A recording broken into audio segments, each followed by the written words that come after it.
17 A-list actors whose scenes were cut from major Hollywood films. Not even the biggest names in Hollywood are safe from the cutting room floor. And once a director hits the editing suite, the most A-list of A-listers can still find their scenes have been axed from a major film. Whether it's a change in direction, contractual issues, or a long runtime, there are many reasons why an actor might not make the cut, regardless of how they performed on set. Here are just a handful of stars who gave their all, only to find their performances didn't make it into the final edit. The Devil Wears Prada 2 was a star-studded affair, but as Sydney Sweeney found out, not every cameo was included in the finished film. The Devil Wears Prada 2 was jam-packed with famous cameos, but some celebrities' performances didn't make the cut. Last year, Sydney Sweeney was spotted on the set of the Meryl Streep sequel, but her appearance never made it into the film. The Euphoria actor was supposed to play herself in a 3-minute scene where she would be dressed by Emily Blunt's character, but according to Entertainment Weekly, this cameo was cut for structural reasons. At least, she wasn't the only star who didn't make it into the film, though. How to Get Away with Murder star Conrad Ricamora also filmed numerous scenes as Andy Sack's roommate, but this character was later removed from the film after test audiences raised questions about why he was there, according to Variety. Conrad acknowledged this axing on social media, writing on Instagram that filming with Anne Hathaway had been one of the best working experiences of my life. In the end, my character didn't make sense in the grand scheme of the film. Something about me being too sexy and hot and my muscles being too big story of my life, he joked. Lastly, Anna Wintour herself filmed One Take for the sequel, in which Meryl plays a character who has repeatedly been compared to the formidable Vogue editor. Director David Frankel told Entertainment Weekly that this sequence couldn't be used as it was a little out of focus, and he didn't want to ask her to do a second one. We actually explicitly didn't want Anna to be in the movie because it's a parallel world, the director later explained in the April 2026 interview. It was like, well, what is Vogue and who is Anna Wintour, in a world where there's a runway and Miranda Priestley? It felt like it was too meta. Harrison Ford was supposed to play a school principal in E.T. After the success Harrison Ford had working with Steven Spielberg in the Indiana Jones films, the Star Wars actor was happy to make a cameo in E.T. Not only was he good friends with the director, but he was also dating the movie's screenwriter, Melissa Matheson, at the time. Harrison was set to play against his normal lovable rogue type, appearing as Elliot's mean school principal, in a scene where the boy was sent to the principal's office and told off, only for the mischievous E.T. to start messing around.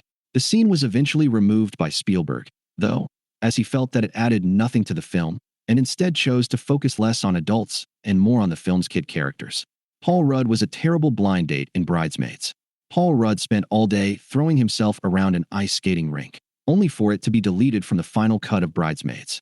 Screenwriters Kristen Wiig and Annie Mumolo specifically pinned a part for the Ant-Man actor as a deranged man that Kristen's character, Annie, goes on a blind date with. However, while the scene was later included as a DVD extra, it wasn't featured in the cinematic cut of the film.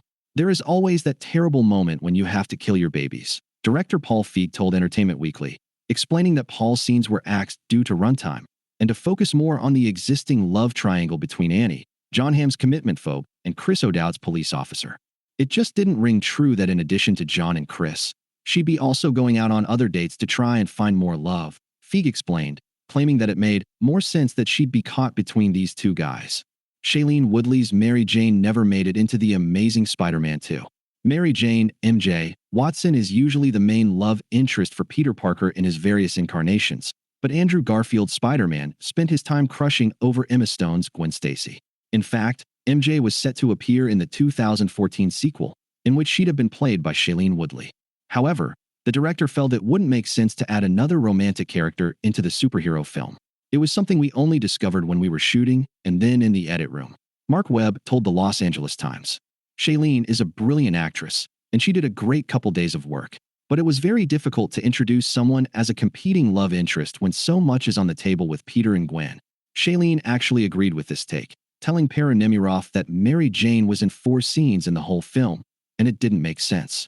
They're introducing so many new characters, it really didn't make sense to introduce such a vital character to the comic books in a movie that had so much going on, she added. The Big Little Lies star did hint at the time that her character could perhaps appear in the 3rd film in the franchise, but due to poor reviews and box office, that movie never happened. Tobey Maguire was too famous to appear in Life of Pi.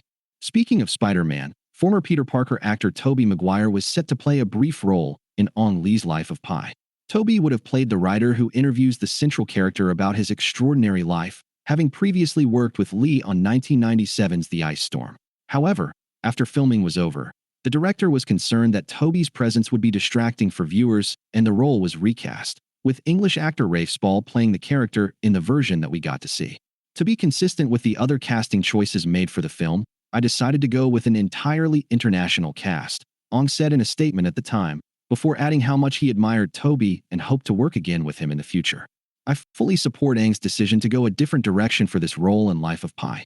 Ong shared a lot of the film with me, and what I saw was absolutely beautiful, Toby told The Hollywood Reporter at the time.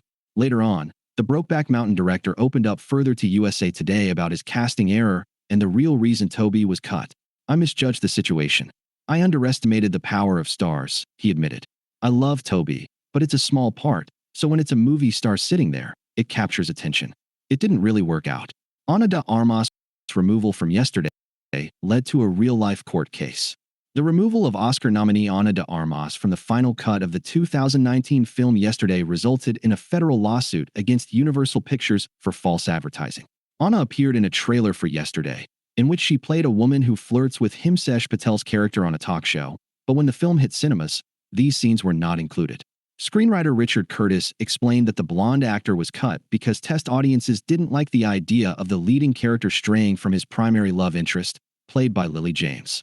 Two men who later rented the film on Amazon Prime after seeing the actor in the trailer went on to sue production company Universal for false advertising, claiming they were each cheated out of $3.99. In the end, the lawsuit was dropped, but not before it generated plenty of conversation and headlines in 2022.